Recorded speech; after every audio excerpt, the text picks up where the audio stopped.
좋은 저녁입니다. 우리 주의 사랑을 입은 성도 여러분들에게 하나님의 은혜와 평강이 가득하기를 바랍니다. 우리는 이번 주 28주차 시작하면서 잠언을 읽게 됐죠. 소위 그 시가서에 있는 뒤에 세 권, 잠언, 전도서, 아가서를 우리가 지혜의 문헌이라고 별칭으로 불렀는데, 이번 주 주일날 28주 시작하면서 잠언, 지혜의 문헌을 읽기 시작한 겁니다. 그래서 다음 주 주말까지 우리가 나머지 지혜의 문헌인 전도서와 아가서를 다음 주 토요일까지 읽을 예정입니다. 오늘은 이제 내일부터 읽게 될 이 잠언의 후반부를 간단하게 한번 살펴보고요. 이어지는 전도서 개요, 그리고 이 책이 우리에게 주는 메시지가 무엇인지, 그리고 다음 주 수요일 날은 마지막 남은 시가서의 마지막 5번째 책, 지혜의 문헌에도 지혜의 문헌으로서도 마지막 책인 아가서를 우리 양희바 전도사님하고 함께 나눠볼 계획입니다. 우리 오늘 본문을 먼저 한번 읽고 제가 잠언, 개요 나머지 하고 오늘은 전도서를 중심으로 여러분들에게 말씀을 나누도록 하겠습니다. 오늘 먼저 읽을 말씀은요, 우리 전도서인데요, 전도서 마지막 장 12장, 우리 주보에 나간 본문하고 조금 다르게 읽을게요. 우리 전도서 12장 1절과 2절을 읽고요, 조금 건너뛰어서 12장 9절부터 마지막 14절 이렇게 두 마디를 함께 읽겠습니다. 먼저 전도서 12장 1절과 2절입니다. 찾으셨죠? 함께 읽겠습니다. 시작. 너는 청년의 때에 너의 창조주를 기억하라. 곧 곤고한 날이 이르기 전에, 나는 아무 낙이 없다고 할 해들이 가깝기 전에, 해와 빛과 달과 별들이 어둡기 전에, 비 뒤에 구름이 다시 일어나기 전에 그리하라. 우리 이어서요, 12장 9절부터 마지막 14절까지입니다. 함께 읽겠습니다. 시작. 전도자는 지혜자이어서 여전히 백성에게 지식을 가르쳤고, 또 깊이 생각하고 연구하여 잠언을 많이 지었으며, 전도자는 힘써 아름다운 말들을 구하였나니 진리의 말씀들을 정직하게 기록하였느니라. 지혜자들의 말씀들은 찌르는 책찍들 같고, 회중의 스승들의 말씀들은 잘 박힌 못 같으니 다 한 목자가 주신 바이니라. 내 아들아, 또 이것들로부터 경계를 받으라. 많은 책들을 짓는 것은 끝이 없고, 많이 공부하는 것은 몸을 피곤하게 하느니라. 일의 결국을 다 들었으니 하나님을 경외하고 그의 명령들을 지킬지어다. 이것이 모든 사람의 본분이니라. 하나님은 모든 행위와 모든 은밀한 일을 선악간에 심판하시리라. 아멘. 오늘 우리가 방금 나눠서 읽었던 전도서 12장은 이제 잠시 후에 저희가 한 걸음 더 깊게 묵상할 이번 주의 주제인 이 전도서의 핵심장이라고 할 수 있습니다. 전도서는 처음에 아주 신랄한 비판처럼 아주 날카롭게 시작을 하는데요, 한참 읽다 보면 미궁에 빠질 수도 있어요. 굉장히 찌르는, 여기도 나와 있지만 이 지혜자의 말씀은 찌르는 채찍과 같다고 그래서 찔리는 말씀도 많고, 또 때로는 좀 어려운 이야기들도 있는데, 전도서는 가면 갈수록 주제로 이렇게 수렴되는 모양을 띠고 있어서 마지막 12장, 우리가 읽었던 이 12장이 전도서의 주제입니다. 우리가 이 주제를 한번 읽었으니까 우리 내일부터 읽게 될 잠언 후반부를 함께 잠깐 살펴보고 다시 전도서로 돌아오도록 하겠습니다.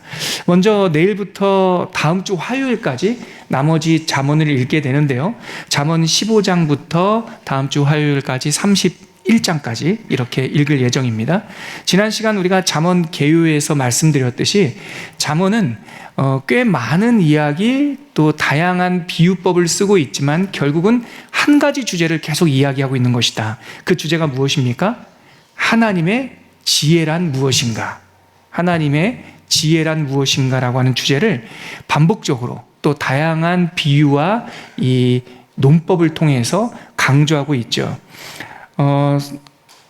그래서 때로는 좀 복잡해 보이기도 합니다. 같은 내용이 반복되는 것처럼 보여서 사실 잠언을 부분 읽으면 이것처럼 은혜로운 말씀이 없는데요.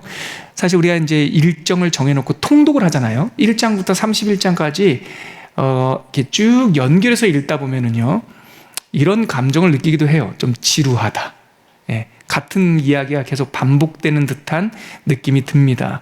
그래서 제가 여러분들에게 조금 구성 있게 이 잠언서를 읽기 위해서 지난 시간에 표를 한번 제시해 드렸어요. 이 표가 완벽하게 잠언을 설명하는 구조다라고 말할 수는 없습니다. 그러나 앞에 있는 노병균 목사가 또한 여러 책들을 참고해서 보니까 우리 성도님들께서 성경 통독을 할 때 이 표를 참고하면 좀 도움이 되겠다라고 하는 마음으로 정리해 본 거죠.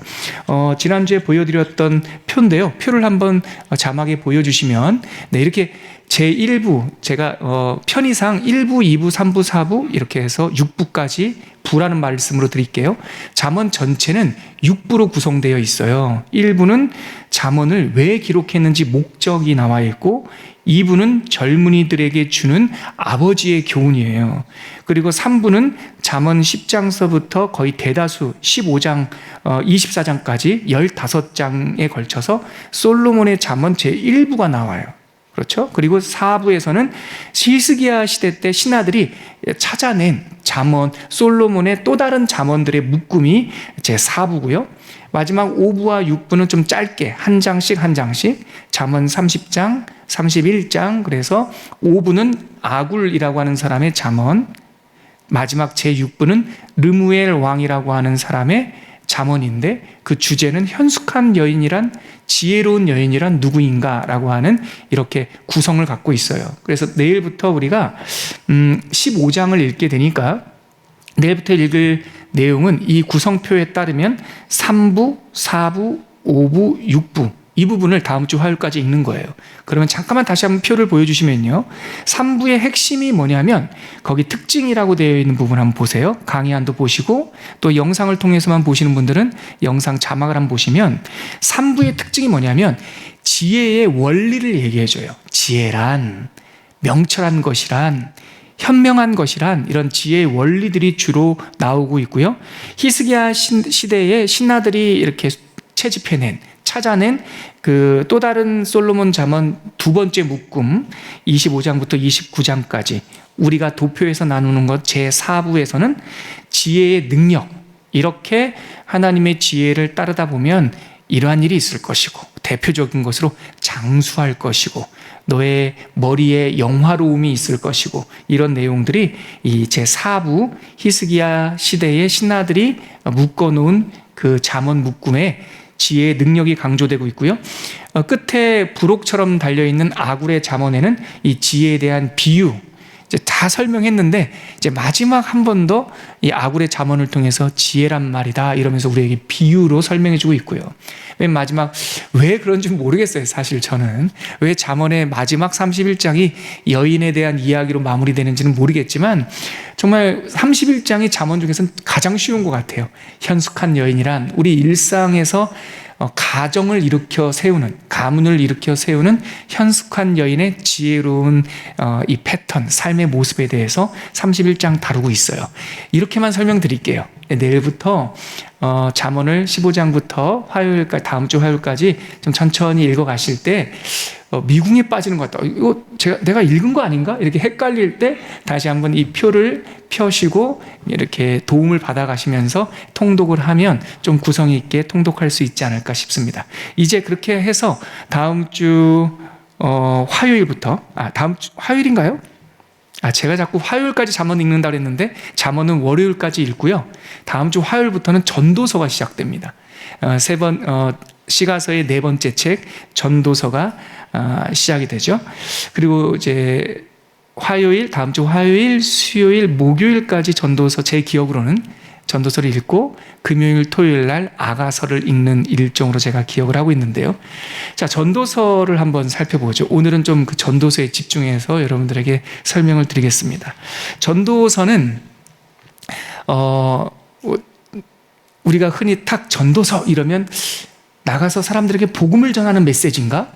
혹은 어떻게 하나님을 소개할 수 있는, 우리가 흔히 전도라는 말은 나가서 무엇인가를 전하다, 예수님을 전하다, 이런 이 행동, 이 활동에 이 전도라는 말을 자주 쓰니까 전도서 그러면 학생들한테 한번 물어보세요. 10중 8구 전도서는 무슨 내용일 것 같니? 그러면 대부분 몰라요 그러겠지만 대답을 한다면 전도에 관한 이야기 아닐까요? 이렇게 대답할 수도 있습니다. 근데 그 아이들, 초신자들의 대답이 딱히 틀린 말이 아닙니다. 전도에 대한 이야기예요. 가르침이에요. 전도서는 어떠한 한 삶의 이치를 깨달은 스승이 그 이치를 아직 다 깨우치지 못한 젊은이들이나 아니면 이 하나님을 경외하는 이 지혜에 대해서 아직 모르는 사람들에게 쉽게 말하면 이런 거예요. 내가 살아봤는데 말입니다. 살아보니까 인생은 하나님이 알려주시는 인생은 이런 겁디다 하고 이렇게 자기의 삶을, 자기의 경험을, 지혜를 풀어주는 내용이 전도서예요. 그래서 원래 히브리어로 이 책의 이름은 코헬렛이라고 그래요. 코헬렛이란 말이 설교자라는 뜻이에요. 증언자. 그러니까 우리가 전도하다라는 말과 크게 의미상 다르지 않겠죠? 그러니까 인생을 살아본 사람, 한 지혜로운 스승이 그 지혜를 들어야만 하는 사람들에게 설교하는 내용이다, 이렇게 생각하시면 좋을 것 같고요. 이 코헬렛이라는 말은 히브리어 카알, 그냥 듣고 지나가셔도 됩니다. 카알이라고 하는 동사에서 나온 건데 이것이 모으다라고 하는 회중, 이런 뜻이 있어요. 그래서 영어 성경이나 헬라어 성경에는, 우리는 한국말로는 전도서, 근데 영어 성경에는 이것을 에클레이시아 이렇게 불러요. 에클레이시아라는 말이 들어보시면 계시죠? 교회라고 하는 뜻이죠. 그러니까 왜 전도서를 교회라고 했을까? 모여있는 회중들에게, 여러분들이 회중이죠. 그리고 앞에서 제가 메시지를 전하는 제가 코헬렛, 전도자인 거예요. 그래서 우리나라와 히브리 성경에서는 전하는 사람의 입장에서 이 책의 이름을 코헬렛 이렇게 불렀고요. 헬라어 성경이나 영어 성경에서는 이 이야기를 듣는 사람들의 입장에서 에클레이시아라는 제목으로 불렀어요. 그러니까 이 제목만 봐도 우리가 이 내용이 뭔지 대략 유추할 수 있죠. 어떤 사람이 꼭 전해주고 싶은 이야기를 모여있는 회중들에게 마음을 담아서 선언한 내용이 전도서라고 이해할 수 있습니다. 그럼 이 책을 누가 썼을까요? 정확히는 누군지 몰라요. 그런데 전도서 1장 1절에 보면 이런 표현이 있어요. 전도서 1장 1절 제가 읽어드릴게요. 다윗의 아들 예루살렘 왕 코헬렛의 말씀이라, 이렇게 돼 있죠. 여기서 우리 성경으로는 전도자 이렇게 돼 있는데 이게 코헬렛이에요. 다윗의 아들 예루살렘 왕 전도자 코헬렛의 메시지. 그럼 이 사람이 누굴까요? 다윗의 아들이자 예루살렘 왕 솔로몬이겠죠. 그래서 솔로몬일 것이라고 유대인들도 생각을 하고, 우리 개신교도 생각하고, 로만 카톨릭, 개혁, 교회들은 다 그렇게 생각해요. 그런데 저희는 여기서 한 걸음 나가서 솔로몬이 했습니다라고 꽉 못 박을 필요는 없다. 하나님께서 전도자의 말이다라고 그 이름을 살짝 감추신 이유가 있지 않겠어요? 중요한 것은 이 사람이 어떻게 살았느냐, 왕이었느냐, 은금이 얼마나, 왜냐하면 전도서 안에는요 이런 화법들이 많이 나와요. 내가 공부해 봤더니, 내가 연구해 봤더니, 내가 그렇게 살아봤더니, 내가 은금을 많이 모아 봤더니 그 결과 허무하더라, 이런 자신의 삶의 간증이 나오는데요, 주인공이 솔로몬이다라고 딱 특정을 해놓고 보면 우리와 이 왕과의 간극이 너무 커요. 왕의 간증은 우리들에게 그렇게 큰 감동을 주지 않아요. 당신은 왕이니까 할 것 다 해봤으니까 허무하다고 하는 거지, 그렇게 조금 탐탁치 않게 생각하는 사람도 있을 수 있어요. 아무튼 어떤 이유인지는 모르겠지만 하나님은 우리에게 전도서를 주실 때 그 이름을 일부러 감추셨다. 다윗의 아들 예루살렘 왕, 그러면 누구나 탁 알 사람이지만 일부러 감추셨다. 그것은, 제 해석은요, 사람이 중요하지 않다. 이 전도서에서 전하는 메시지는 어떤 세상에 휘황찬란한 인생을 살아본 어떤 엘리트, 특별한 사람의 간증이 아니라 우리도 경험할 수 있는 일반적인 삶의 이치를 담고 있다는 것을, 거기에 무게를 두기 위함이 아닐까, 저는 그렇게 생각합니다. 아무튼 제가 그래서 강의 안에 이렇게 적었어요. 우리는 비록 그 2페이지 두 번째 단락 끝부분에 있는데요. 우리는 비록 이 전도서의 기록자가 누구인지 특정하지 못한다 하더라도, 이게 솔로몬이든 누구든 간에 못한다 하더라도 이 지혜 문헌 전도서 안에 담긴 하나님의 메시지를 읽고 묵상하기에는 조금도 부족함이 없습니다. 누가 썼느냐, 누가 기록했느냐, 그렇게 지연 말단적인 이야기로 고민할 필요가 없다는 겁니다. 이 안에 담긴 메시지에 집중하자는 거죠. 그러면 전도서는 어떻게 구성되어 있을까요? 제가 강의안을 한번 읽어드릴게요. 전도서는 앞선 잠언보다 분량이 적어요. 잠언은 31장이고 전도서는 12장밖에 안 돼요. 그러나 그 문학적 형태나 구조는 사실 상당히 좀 까다로워요. 그래서 우리가 번역된 한글 성경 읽을 때도요, 사실은 좀 어려워요, 여러분. 앞장은 조금 읽을만 한데 3장부터는요, 상당히 이게 누구의 말이야? 도대체 화자가 누구야?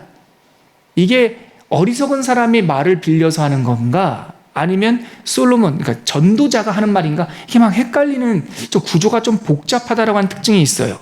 그리고 다양한 유형의 글들을 한 곳에 모아놓은 듯한 느낌도 들어요. 예를 들면 전도서를 읽다 보면요, 권면하는 투가 있어요. 이거 해야만 한다. 그런데 또 좀 읽다 보면 논증하는 문장도 있어요. 이것은 이렇고 이건 이렇고 저건 저러니까 이거는 마땅히 이런 것이다 라고 논증하는 문장도 있고요. 또 사색적인 독백도 있어요. 혼자, 이 전도자가 혼자 하늘을 쳐다보고 혼자 말하는 독백과 같은 내용이 있어서 전도서를 읽다 보면 제가 방금 말씀드렸듯이 도대체 이거는 혼자 묵상하는 소리야? 아니면 우리한테 권면하는 거야? 아니면 이건 이렇고 저렇고 반어법 같은 이런 논증들이 있어서 읽다 보면은 사실은 조금 전도서가 어렵다. 그리고 문체도 그래요. 우리 성경, 한글 성경에서는 티가 안 나는데요, 히브리 성경에 보면 3분의 1 정도는 시예요, 시. 운문체로 기록되어 있고요. 그리고 3분의 2 정도는요, 내러티브, 이야기체로 기록되어 있어가지고요, 이거 히브리어든 영어든 이거 한국말로 번역할 때 진짜 어려웠겠다. 어떤 것은 시처럼, 어떤 것은 이야기처럼, 어떤 거는 철학 논리학처럼 막 이렇게 복잡한 문체가 담겨 있어요. 하나는 우리가 확실히 알게 되죠. 이 전도서를 기록한 이 전도자, 이 인물은 상당히 정말 자기 말처럼 내가 다 배워봤는데, 세상에 학문이라는 학문은 다 살펴봤는데 그런 표현이 나오거든요. 정말 이 사람 똑똑한 사람이었구나라는 것을 이 원어 성경을 이렇게 쭉 보고 내용을 깊게 보면 참 이 사람 복잡하게 살았다, 이런 느낌이 들어요. 아무튼 그래서 결론은 전도서의 구성은 어렵다. 생각보다. 내용도 조금 복잡하고요. 또 깊게 들어가면 깊게 들어갈수록 쉽지 않은 책이다라는 걸 알게 되는데, 제가 늘 말씀드리지만 이 자리는 우리가 성경을 연구하는 신학하는 자리가 아니라 하나님의 말씀을 읽는, 통독하는데 뭔지 알고는 읽어야 될 거 아니겠어요?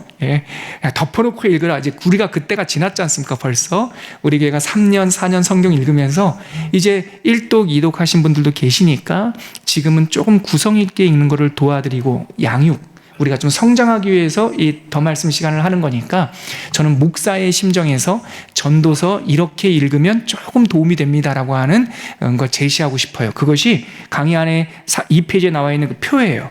제가 전도서를 딱 3부로만, 아까 잠언은 6부로 나눴지 않습니까? 전도서는 분량이 작으니까 3부로만 나눠서 설명드리고 싶어요. 먼저 제 1부가 전도서 1장 1절로 11절 앞부분에 있는 건데요, 하나를 딱 선언하고 시작해요. 헛되니 모든 것이 다 헛되다, 이러면서 그냥 완전 직선이에요. 빙빙이 안 둘려요. 직선, 헛되다. 그 헛된 내용을 1절부터 11절까지 쭉 선언해놓고 1부 끝. 2부는 뭐냐면 왜 헛된지에 대한 증거들을 계속 얘기해줘요. 배워봤는데, 가져봤는데, 결혼도 많이 해봤는데, 싸움에서도 이겨봤는데, 먹을 것도 먹어봤고, 또한 세상에 특이하다는 사람들, 미친 자들이란 표현도 나오거든요. 이게 뭐냐면 아주 독특한 사람들, 뭐에 푹 빠져있는 사람들, 그 사람들의 연구도 내가 살펴봤는데 이거는 이래서 저거는 저래서 그래서 헛된 것이야 라고 하는 증거를 1장 후반부 11절부터 12절부터 6장까지 헛된 이유에 대해서 설명하고 있어요. 마지막 전도서 3부는 7장부터 우리가 읽었던 마지막 12장까지 그러면 이 헛된 세상에서 우리 어떻게 살아야 되나? 그거를 얘기하고 있어요. 자, 그래서 보면요, 1부, 2부, 3부로 전도서를 나눌 수 있는데, 헛되다라고 하는 마치 빵빠레가 울리듯이 빵빠바방, 인생은 우리가 막 추구하고 살지만 결국은 이 땅에 쌓아놓을 거 아무것도 없어. 그 얘기를 해놓고 나서 왠 줄 알아? 그래서 1장 12절에서 6장까지 이래서 저래서 7장에 딱 들어가서 3부 들어가면, 그래서 그러면 우리는 어떻게 살아야 돼? 영원한 것 추구해야 돼. 변하지 않는 것 추구해야 돼. 피곤하고 수고로운 것이 아니라 우리에게 참 안식을 주시는 그 진리의 길을 가야 돼. 그 진리가 누구냐면 여호와 하나님이야. 여호와 하나님을 경외하는 것, 삶의 중심추, 마치 다림줄을 달듯이 중심추 하나님을 경외하는 것을 딱 붙잡으면 세상의 허무한 것들이 거기에 같이 붙으면서 의미 있고 살아내고, 하나를 먹어도 달고, 하나를 해도 재미있고 즐겁고, 하나를 배워도 그것이 내 삶에 유익하니, 이렇게 뒤에 7장부터 12장까지 후반부에는 이 허무한 세상에서 어떻게 살 것인가라고 하는 대안이 나오고 있어요. 그래서 점점, 아까도 말씀드렸듯이 점점 가면서 12장에 도착하면 결론으로 탁 수렴하게 되는 거죠. 그래서 전도서를 시작하는 한 대목 읽어볼까요? 우리 1장 2절, 우리 강의에도 나와 있는데요. 우리 전도자 솔로몬으로 추정되는 우리 왕이, 전도자가 전도서를 시작하면서 하는 말, 1장 2절 같이 한번 읽겠습니다. 시작. 전도자가 이르되 헛되고 헛되며 헛되고 헛되니 모든 것이 헛되도다. 이렇게 시작하죠. 아니, 직선이죠. 그리고 2부에 들어가서 그 근거를 제시하고 있습니다. 그러면 아까 말씀드렸던 잠언의 주제는 무엇이 지혜인가 라는 것이 주제였다면, 그럼 전도서의 주제는 뭘까요? 전도서의 주제는 아까 결론 부분에 나왔듯이 이 허무한 세상에서 우리는 어떻게 온전하게 살 수 있을까? 아름답게 살 수 있을까? 거기에 진단서가 하나가 탁 먼저 나오는데요. 이 세상이 허무한 이유는 허영심 때문이다 라는 말이 은유적으로 나와요. 전도서에서 9번 반복되는, 마치 시의 운율처럼 반복되는 말이 있는데요. 제가 조금 이따가 성경에서 확인해 드릴게요. 전도서에서 9번, 또 좀 정확한 문장이 아니라 좀 풀어서 푼 것까지 합치면 12번 나오는 문장이 바람을 잡는 것과 같도다 라고 하는 표현이 나와요. 이 바람을 잡는 것과 같다라는 것이 허영심, 우리 한국말에도 이거 비슷한 말이 있어요. 제가 허파에 그 말이에요. 제가 허파에 바람이 들었어. 제가 오늘 소개할, 이제 이 좀 어렵다고 그랬지 않습니까? 전도서가. 이거를 좀 재미있게 읽으려면 제가 다른 성경을 하나 추천해 드릴 텐데요. 유진 피터슨 목사님의 메시지 성경이에요. 이게 쉽게 평범한 말로 번역해 놓은 의역한 성경인데, 다른 거는 몰라도 이 시가서, 특히 전도서 정도는 이 메시지로 읽으면 참 좋을 것 같아요. 아주 촌철살인처럼 딱 알아듣게. 제가 아까 말씀드렸듯이 이 전도서에는 바람을 잡는 것과 같도다. 무슨 말인지 알겠는데 느낌이 안 오잖아요. 근데 아까 우리말로 바꾸면 허파에 바람이 든 것이로다. 이러면 느낌이 팍 오듯이, 제가 만약에 메시지 성경을 번역했으면 허파에 바람이 든 것이다 이렇게 번역할 것 같아요. 근데 유진 피터슨 목사님은 그 나라 미국에는 그런 말이 없으니까, 그런 은유가 없으니까 뭐라고 번역했냐면 하늘에 침을 뱉는 것 같다 이렇게 표현을 했어요. 그러니까 바람을 잡는 것 같다는 게, 자기가 하려고 허영심에 침을 뱉었는데 그 하늘에 침 뱉으면 어떻게 돼요? 자기한테 떨어지는 거예요. 영화에서 그런 장면이 있죠. 코미디 영화에서 동네에서 이렇게 좀 이렇게 아이들 괴롭히는 아이들 괴롭히는 그 힘센 형들이 아이들 겁주려고 막 이렇게 폼을 잡다가 침을 이렇게 뱉잖아요.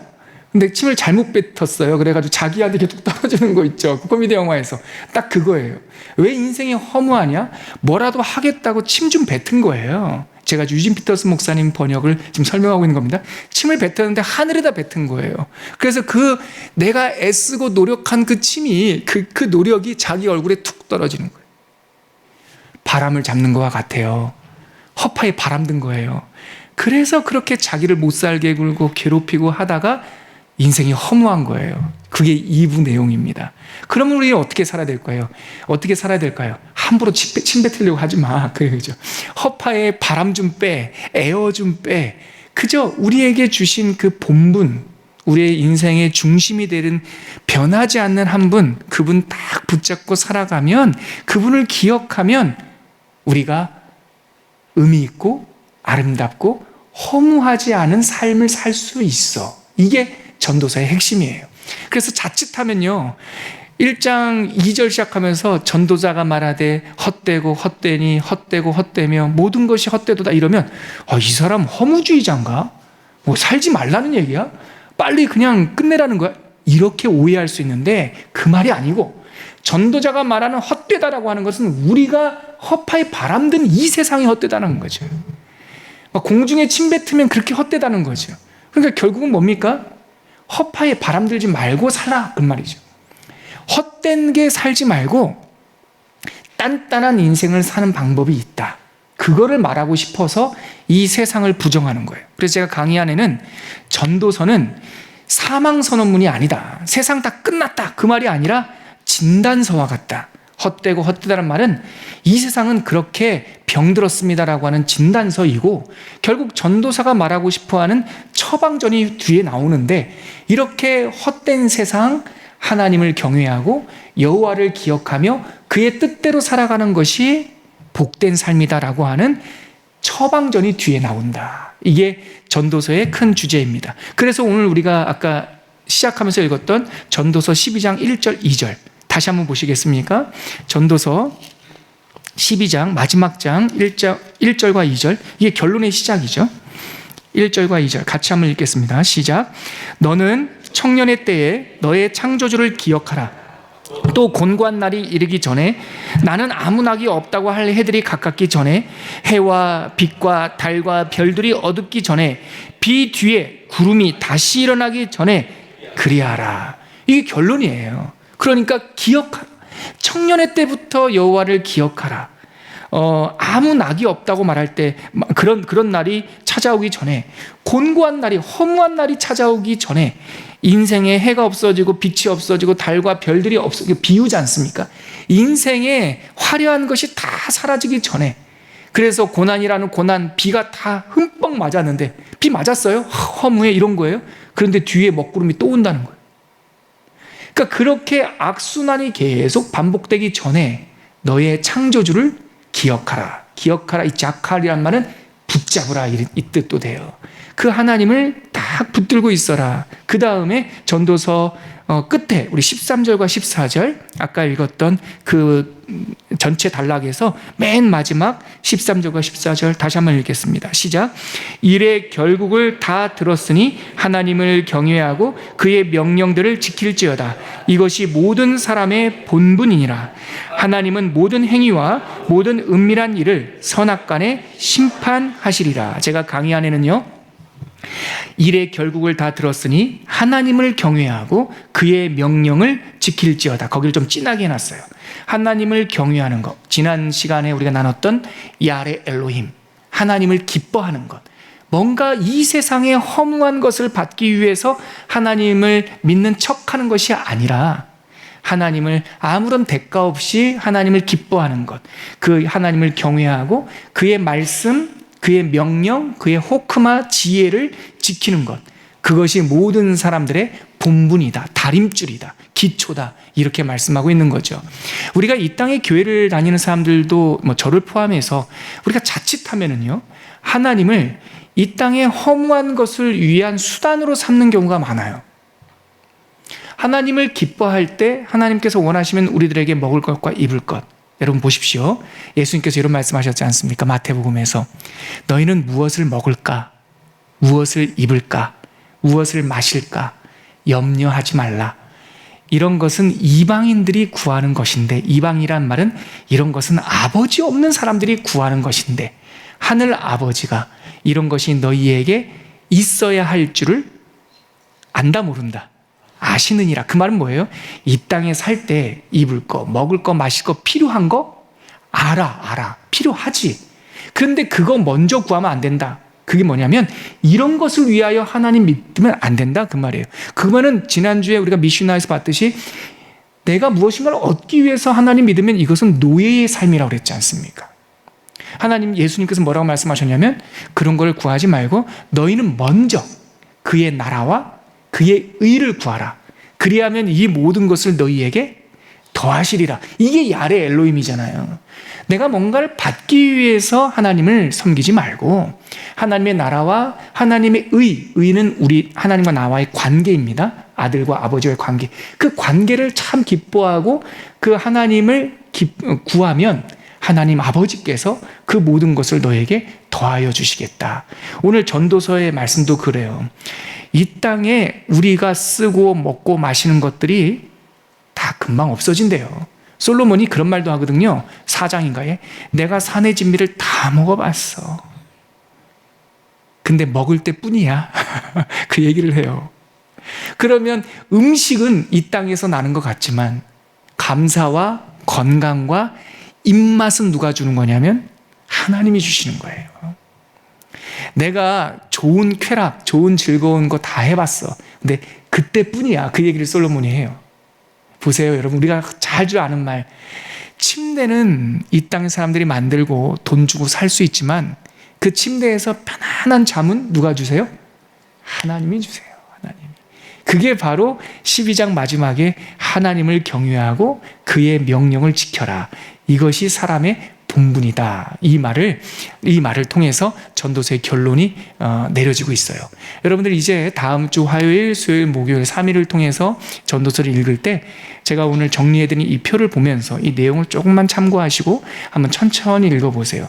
아까도 제가 기도할 때 하나님께 올려드렸듯이 그 단락단락 한 절 한 절만 한 절 한 절만으로도 우리들의 마음에 쾅 치고 정말 내가 까마득하게 잊고 있었던 삶의 지혜를 배우는 경우가 있습니다. 하나님의 은혜가 우리 모두에게 있기를 바랍니다. 제가 오늘 이 말씀 위해서 몇 가지 한번 설명드리려고요. 제가 강의안처럼 이렇게 유인물을 준비해 왔는데요. 하나 말씀드리고 싶은 게 있어요. 전도서를 보니까 허무하다. 인생에서 쓰는 것이 그때뿐이다는 얘기를 하지 않습니까? 그리고 피곤하다는 말도 해요. 우리 전도서 강의안을 보기 전에 여러분 이 내용은 강의 안에 없어요. 여기 한번 찾아보시겠어요? 전도서 1장 8절. 여러분들 성경 전도서 1장 8절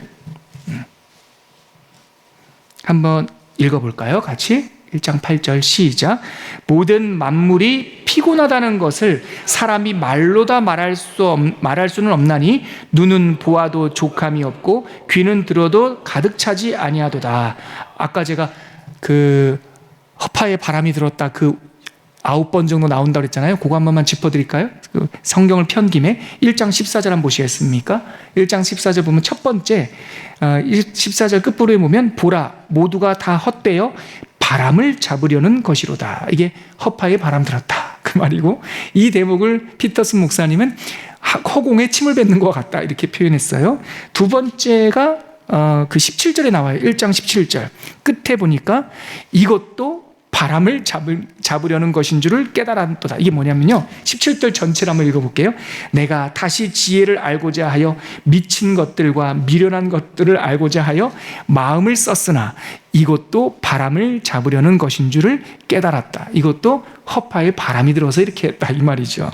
또 세 번째는 어디 나오냐면 2장 11절 2장 11절 뒷부분에 보면 다 헛되어 바람을 잡는 것이며, 2장 17절에 보니까 끝부분에 모두 다 헛되어 바람을 잡으려는 것이기 때문이로다. 자, 4가지만 할게요. 제가 9가지 다 안 하고요. 여러분 다음 주에 읽어보면서 바람을 잡으려는 것 같다 이러면 밑줄 치시면서 목사님이 설명한 게 이거구나. 그것을 찾는 재미도 있겠다 싶습니다. 하여튼 9가지가 있어요. 한번 찾아보시고요. 제가 잠깐 여러분들에게 한 걸음 더 설명드리고 싶은 것은 방금 우리가 읽었던 1장 8절 자막을 한 번 더 보여주시면 우리 한 번 더 읽어보죠. 1장 8절 아주 의미 있는 구절입니다. 같이 한번 읽을게요. 시작. 모든 만물이 피곤하다는 것을 사람이 말로 다 말할 수는 없나니 눈은 보아도 족함이 없고 귀는 들어도 가득 차지 아니하도다. 여기에 기가 막힌 표현이 나와요. 왜 인생이 허무하냐? 왜 삶을 그렇게 열심히 살고 열심히 공부하고 돈도 모으고 건강하고 헬스클럽 가서 막 운동하고 했는데도 왜 이렇게 그때뿐인가? 성경에 기가 막힌 진리를 말하고 있는데 모든 만물이 피곤하다. 세상이 죄가 들어온 이후에 세상이 뭐가 어그러져 있대요. 그래서 그 표현을 만물이 피곤하다는 말로 표현하는데요. 제가 왜 이것을 의미심장하게 보냐면 사람들이 그냥 흘러가면서 읽을 거예요, 그냥. 그런데 이 내용을 현대 철학자, 제가 가끔 인용하는 사람인데 현대 요즘 시대 우리와 함께 동시대를 살고 있는 철학자 중에 꽤나 영향력 있는 독일에서 활동하는 한병철이라고 하는 독일 철학자가 이 이야기를 얘기했어요. 그래서 몇 년 전에 이게 베스트셀러가 됐죠. 바로 이 책입니다. 이 책. 얇은 책인데요. 사지 마세요. 어렵습니다. 어렵어요. 한국 사람인데 이 책을 독일어로 써서 김태환 선생이 한국 사람이 독일어로 쓴 책을 한국말로 번역을 했어요. 왜 그런 수고를 했는지 모르겠지만 아무튼 이 책이 독일에서 먼저 베스트셀러가 됐어요. 근데 이 책 제목이 뭐냐면 피로사회예요. 피로사회. 피로사회라는 이 제목만으로 베스트셀러가 됐는데 사실 성경에 3000년 전에 이미 만물이 다 피곤하다 얘기하고 계시잖아요. 예. 사람의 노력과 철학자들의 연구로 이 사회가 지쳐 있다라는 것, 행복하지 않다라는 것을 철학자가 증명했죠. 그의 책 서론에 보니까 이런 말이 있어요. 제가 조금 정리해왔어요. 이 책은 사지 마세요. 이것만 들어보셔도 돼요. 제가 1장에 나와 있는 이 한병철 씨가 이 시대를 진단하는 얘기를 한번 읽어드릴게요. 들어보세요. 시대마다 그 시대에 고유한 핵심 질병이 있습니다. 과거에는 뭐 바이러스, 박테리아 이런 것 때문에 그 사회가 질병에 걸렸습니다. 그런데 21세기, 지금 우리가 살고 있는 21세기의 시작은 박테리아나 바이러스가 아니라 오히려 신경증이라고 규정할 수 있겠습니다. 신경성 질환들이 이 시대의 질병입니다. 대표 질병입니다. 이를테면 우울증, 주의력 결핍 과잉 행동 장애 ADHD, 경계선 성격 장애, 소진 증후군, 다시 번아웃 증후군, 이런 것들이 21세기의 인류의 질병이라 이 사람은 진단해요. 이것에 많은 사람들이 공감해가지고 베스트셀러가 됐죠.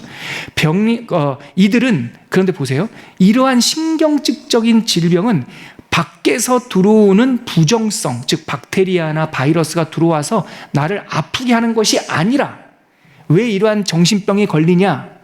자신 안에 있는 긍정성의 과잉으로 인한 질병입니다. 이거를 전도서 문장으로 바꾸면 허파에 바람 들어서 신경증 걸리는 겁니다. 그 말이. 왜 다 서울대 가야 돼? 왜 도대체? 왜 다 모든 걸 다 잘해야 되고? 왜 모두 다 그 가방을 들어야 되고 그 차를 사야 되고 왜 모든 사람이 다 경쟁을 해서 1등을 해야 돼요? 이게 긍정성의 과잉이에요. 나는 못했지만 내 아들은 할 수 있어. 뭐든 하면 할 수 있어 라고 하는 이 허파에 바람 든 일 때문에 아이들이 자기 진로 못 찾아가고 중학교 때부터 고등학교 때부터 좋은 대학, 정해져 있는 몇 개 대학, 이 한반도에 있는 모든 학생들이 그 대학 가려고 다 그냥 경쟁하면서 피곤하단 말이에요.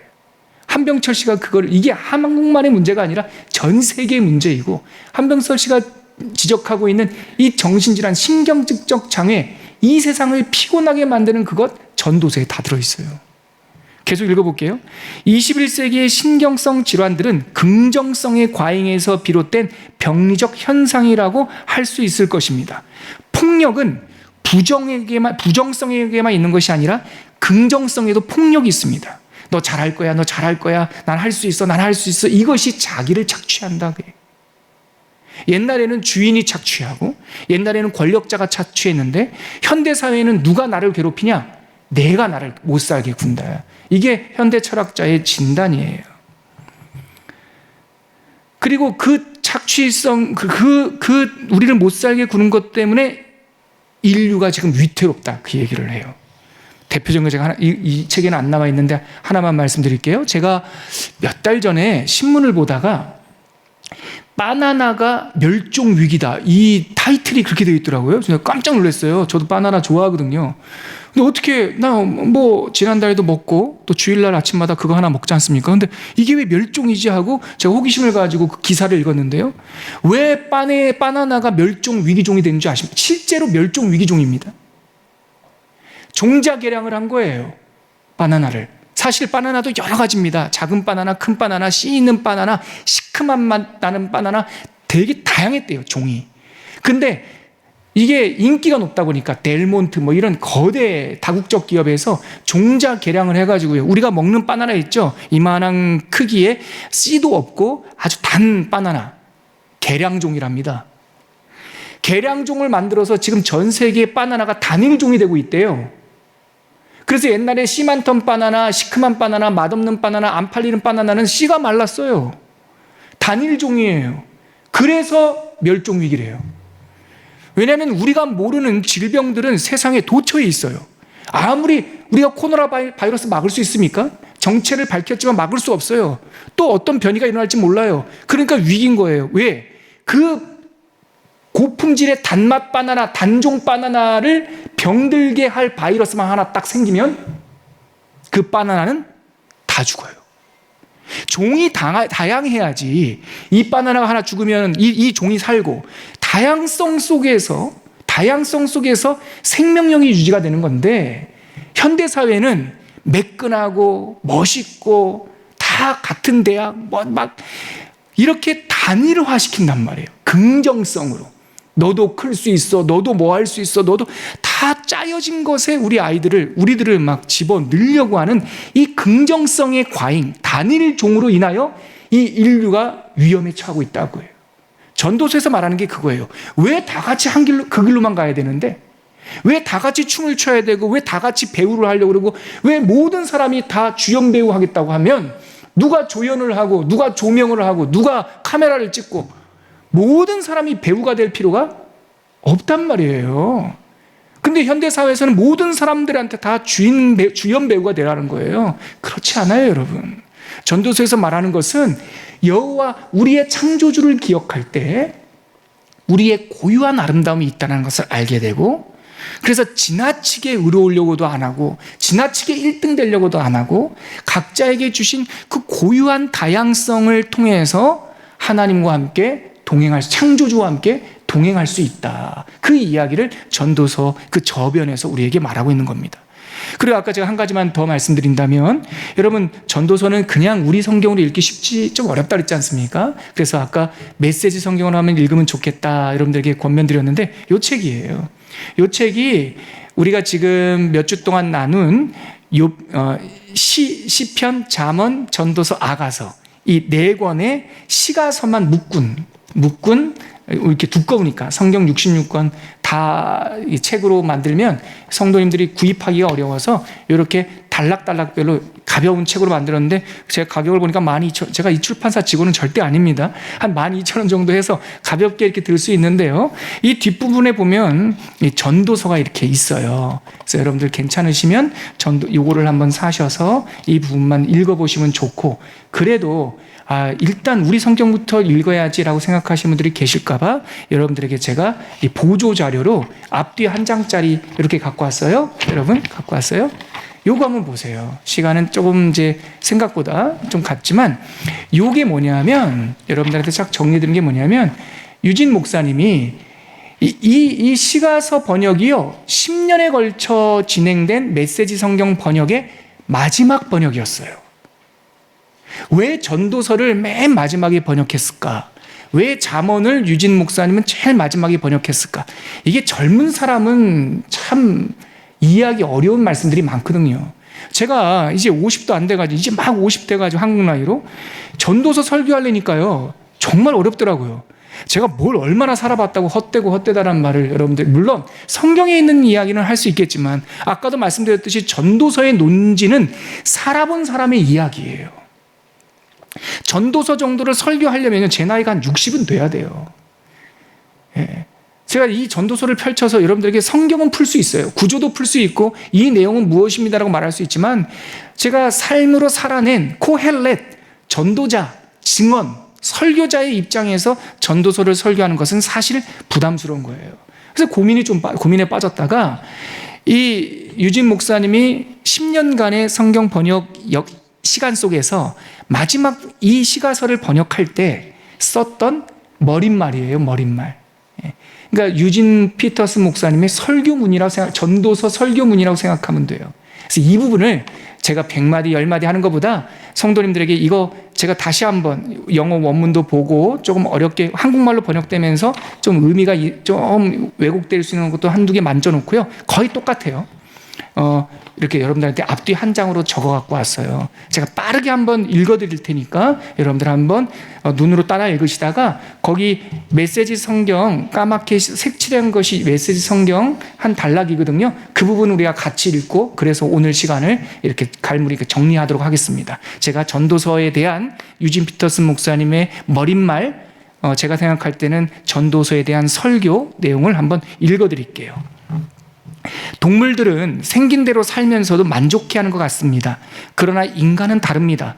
지금 모습보다 나아지거나 달라질 방법을 끊임없이 모색합니다. 어디 신나는 일 없나 시골 구석구석을 다니기도 하고 의미를 찾아 영혼을 살펴보기도 마음 공부하러 다니기도 하고 쾌락을 얻으려고 세상을 떠돌기도 합니다. 막 세계여행 다니고 막 그러지 않습니까?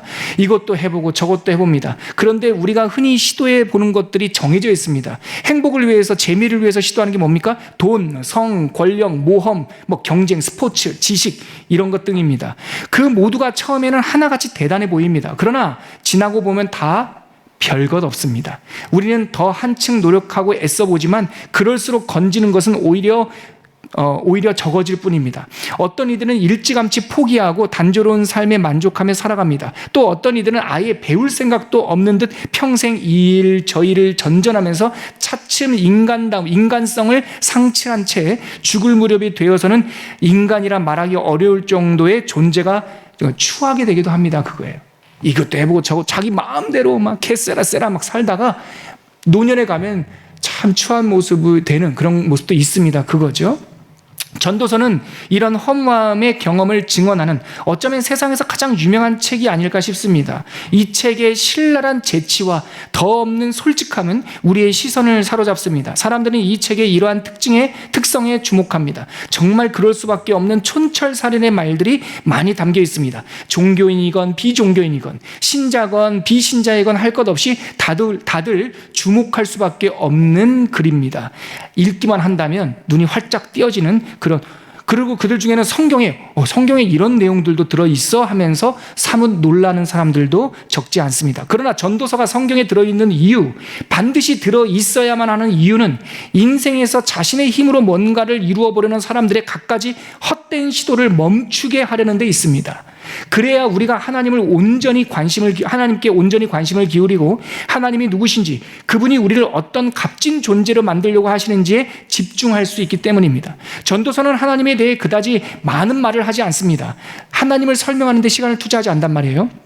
전도자는 그 일을 성경의 나머지 65권에 맡기는 듯합니다. 그리고 우리 스스로는 우리의 삶의 의미를 찾고 그것을 완성할 능력이 전혀 없다는 사실을 드러내는데 우리 힘으로는 행복을 찾아갈 수 없다는 얘기가 전도서의 핵심이라는 거죠. 그래서 전도서 1장 1절에서 11절 메시지 성경을 보면 우리 색깔 칠해져 있는 거 같이 한번 읽어볼까요? 전도자가 말한다부터 같이 읽겠습니다. 시작. 전도자가 말한다. 연기다. 한낱 연기다. 모든 것이 연기일 뿐 아무것도 아니다. 한평생 일했건만 한평생 뼈 빠지게 일했건만 무슨 성과가 있는가. 한 세대가 가고 다음 세대가 와도 변하는 것은 별로 없다. 예부터 있던 지구는 여느 때와 다를 바 없이 돌아간다. 해는 떴다가 지고 다시 떴다가 지기를 되풀이해야 한다. 바람은 남쪽으로 불다가 북쪽으로 불고 돌고 돌며 다시 돈다. 이리 불고 저리 불며 늘 변덕스럽다. 모든 강이 바다로 흘러들지만 바다는 가득 차지 않는다. 강물은 옛날부터 흐르던 곳으로 흐르고 처음으로 돌아와 모든 것을 다시 시작한다. 모든 것이 따분하다. 극도로 따분하다. 아무도 그 의미를 찾지 못한다. 뒷장이 있습니다. 눈에도 따분하고 귀에도 따분하다. 이미 있던 것이 다시 있을 것이고 이미 벌어진 일이 다시 벌어질 것이다. 이 세상에 새로운 것은 없다. 해마다 다시 보아도 전에 있던 것이 있을 뿐이다. 누가 이봐, 이거 새로운 거야 하고 법석을 떨어도 흥분하지 마라. 전부터 듣던 이야기일 뿐이다. 아무도 어제 있었던 일을 기억하지 않는다. 그렇다면 내일 벌어진 일은 어떨까? 내일 일도 아무도 기억하지 않을 테니 기억되기를 바라지 말라. 세상에 새로운 것이 하나 없다. 그 얘기를 이렇게 우리가 읽었던 내용이에요. 이렇게 평범한 일반적인 언어로 바꿔 말하고 있어요. 우리는 자신의 방법과 뜻에 따라 인간답게 살아보려고 아등바등 애쓰며 삽니다. 그러하기에 전도서를 반드시 읽어야 합니다. 전도서는 뭔가 세속적인 방법으로 삶의 해답을 찾아보려는 생각을 쓸어버리고 예수 그리스도 안에서 자신을 계시하신 하나님을 맞이하도록 준비하게 합니다. 전도서는 마치 세례 요한과 같습니다. 식사가 아니라 목욕에 해당됩니다. 영양 공급이 아니라 씻어내는 청결의식, 회개이며 씻음과 같습니다. 전도서는 허영심과 망상, 우상숭배적인 생각과 감정의 찌꺼기들을 말끔히 벗겨내줍니다. 또한 우리 힘으로 우리 식대로 살 수 있을 것이라는 온갖 오만과 무지한 태도를 버리게 만듭니다. 우리 전도서 12장 11절에 14절 메시지 성경 색깔 칠해진 거 있죠? 거기 같이 읽겠습니다. 시작. 지혜로운 이의 말은 우리에게 제대로 살라고 촉구한다. 그 말은 잘 박힌 모처럼 인생을 붙들어준다. 그것은 한 분 목자이신 하나님의 말씀이기도 하다. 친구여, 이 밖의 것에 대해서는 너무 무리해서 연구하지 마라. 책을 출판하는 일은 끝이 없고 공부만 하다 보면 지쳐서 공부밖에 못하는 사람이 된다. 나는 할 말을 다 했고 결론은 이것이다. 하나님을 경외하라. 그분이 명하시는 대로 행하라. 이것이 전부다.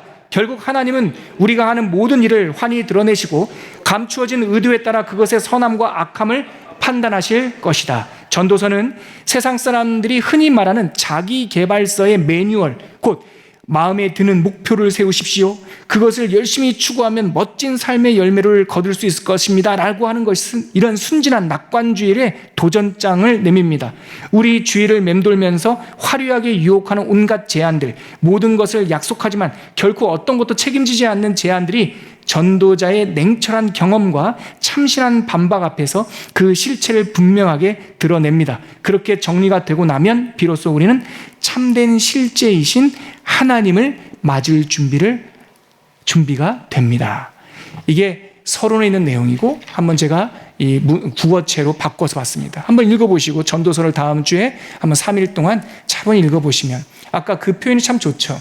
전도서는 배우는 게 아니라 비워내는 거고 세례 요한처럼 자기는 주인공이 아니지만 그 뒤에 오실 주인공을 맞이하는 거고 씻어내는 것과 같다. 전도서를 읽고 나면 우리가 대단하게 생각했던 것들이 실상은 한낱 그냥 숨결 같은 하나의 현상일 뿐임을 우리가 알게 되고 영원한 것을 따르게 되는 눈이 열리게 될 것입니다. 그러한 은혜가 있기를 바랍니다. 우리 찬양 올려드리고 오늘 시간 28번째 시간 마치도록 할 텐데요. 아까 우리 예배 전 말씀 전에 불렀던 허무한 시절 지날 때 성령이 오셨네 라고 하는 찬양 하나님께 올리도록 하겠습니다.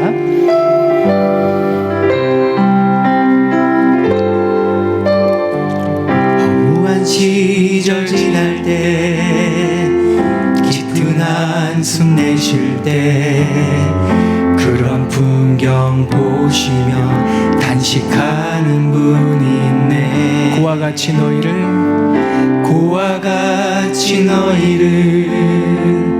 버려두지 않으리.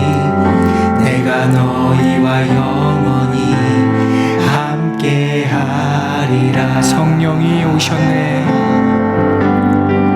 성령이 오셨네. 성령이 오셨네. 내 주에 보내신 성령이 오셨네. 우리 인생 가운데 친히 찾아오셔서 그 나라 꿈꾸게 하시네. 우리 한 번 더 찬양하겠습니다. 허무한 시절 지날 때 허무한 시절 지날 때 깊은 한숨 내쉴 때 그런 풍경 보시며 단식하는 분이 있네. 그와 같이 너희를 버려 버려두지 않으리. 내가 너희와 영원히 함께. 우리 진리의 영이신 성령이 오셨네. 성령이 오셨네. 성령이 오셨네. 내 주에 보내신 성령이 오셨네. 우리 인생 가운데 친히 찾아오셔서 그 나라 꿈꾸게 하시네. 우리 이 시간에 말씀을 거두면서 또한 다음 주에 읽게 될 전도서를 기대하면서 한번 기대할 때, 하나님, 우리 전도자의 말처럼 일의 종국을 우리가 성경 말씀을 통해서 다 알고 들었사오니 이제 헛된 것 쫓지 않도록 허공에 침을 뱉거나 바람을 잡으려고 하거나 우리가 허영심에 빠지지 않고 진리 되신 하나님 꼭 붙잡고 단단한 길, 안전한 길, 하나님의 생명의 길 걷게 하여 주시옵소서. 그렇게 결단하면서 한번 소리내어 잠시 기도하도록 하겠습니다. 기도하겠습니다. 하나님 아버지, 전도자는 다 살아봤다고 합니다. 자기가 사람으로서 할 수 있는 것, 해볼 수 있는 것 다 해봤지만 그곳에서는 어떤 것도 알맹이가 없었다라고 간증합니다. 하나님, 그때에는 그럴싸해 보이지만 해보고 나면 아무것도 아니고 허무하고 오히려 인생의 짐만 더할 뿐이라고 그의 삶 속에서 간증합니다. 그리하여 청년들이여, 이 곤고한 시절이 찾아오기 전에, 인생에 낙이 없다라고 하는 그 순간이 다가오기 전에 창조주를 기억하라고 하는 진솔한 권면을 우리에게 줍니다. 하나님 아버지, 우리가 이 권면에 귀를 기울일 수 있도록 인도하여 주시옵시고, 허공을 치는 것 같은 세상 살지 않도록 성령 하나님으로 충만하게, 진리로 충만하게, 우리 각자에게 주시는 은사와 고유한 분깃과 우리에게 주신 달란트를 가지고 하나님을 향하여 영광 올려드리며 많은 사람들을 생명 살리게 하는 일에 귀하게 쓰임받는 삶 될 수 있도록 주님 도와주시옵소서. 함께하여 주시옵소서. 하나님 아버지, 배웠으나 까먹을 때도 많고요, 깨달았으나 다음날 잊을 때도 많습니다. 그래서 우리에게는 전도서가 필요합니다. 1년에 한 번 이맘때쯤 많은 사람들이 휴가를 가고 또한 몸을 뽐내고 자신의 것에 흥분되어 있는 이 깊은 여름 한가운데서 우리가 전도서를 읽으면서 창조주를 만나고 창조주를 기억하는 믿음의 도약이 있게 하여 주시옵소서. 우리에게 은사 주신 분도 하나님이십니다. 우리에게 귀한 물질을 주시고 재능을 주시고 건강을 주신 하나님을 찬양합니다. 그러나 이 귀한 달란트들을 허무한 곳에 낭비하지 않도록 도와주시옵시고, 하나님을 위하여, 사람 살리는 일을 위하여, 뜻깊고 영원한 것들을 위하여 귀하게 사용되는 인생들 될 수 있도록 구별하여 주시옵소서. 예수님의 이름으로 기도합니다. 아멘.